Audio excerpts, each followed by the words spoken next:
mitondra ny zanako ary dia meko anazy ny zanako hoe ty izy entinao satria fanosika be fa aleoko mahitana zanako tatsay zany satria le zanako efa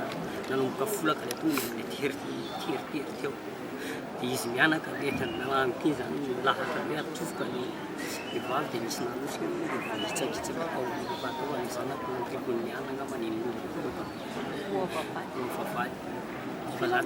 tsy natsiaro izay anina fa nihitako farany fotsiny zany efa voahitsakitsaka ao anaty lafa ny tena sisa tonga dia misy nitoraka fasika hoe nanalan'ilay olona nanitsaka dia efa taly sisa natsiaro eny fafady anankiray ihany zany no vain'ny zareo dia le olona mifanosika mifanosika sasany mitsoka sasany manosika miditra ihany dia mahitsika koa rehefa atao anatin'lefa hoe tsy afitra fa ohatran'ny hoe tsy haiko zany hoe nisy andriamanitra fotsiny zany mba miaro atsika hoe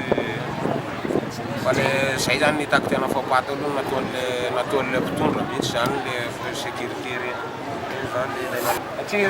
le olona zany eo mba maika hijeran'le fety nefany a sady mipresta hafa lasa dia tokony mba mena fahalalahana an'izay le olona hiditra dia mba tsisy le mifanosika fantereny zareo sady ry zareo ihany manosika an'ireo olona reo iverina ara dia nefa misy ny sasany mitondra kely mitaiza zazakely teny ihany ny olona hoe aza mba manao an'izao reo polisy ihany tsy manjarary le roa fa sasany ara mbola velesiny amin'ny bateau indray misy natao chirurgie mihitsy ina vo tany taty domaine inona votao tsy hita tamina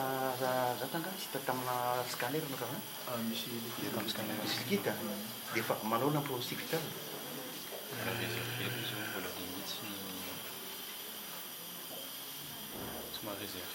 mbola réservé kely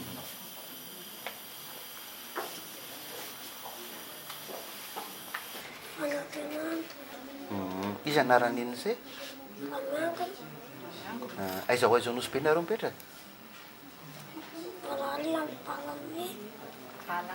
amin'ny zavatra mitranga ny firenena zany le tamin'ny fety maly a dia mahatsiaro hoe manandraikitra ny tanàntanarivo renivohitra mijery an'izay olona tratra ny vonana anjo ary makahery an'ireo fianakaviana koa satria fety ny nandiana nefa ny zavatra hafa mitranga moa dia amamalagasy any tena mampiraitanindrazana dia tsy maintsy manao fankahirezana ho an'ny piray tanindrazana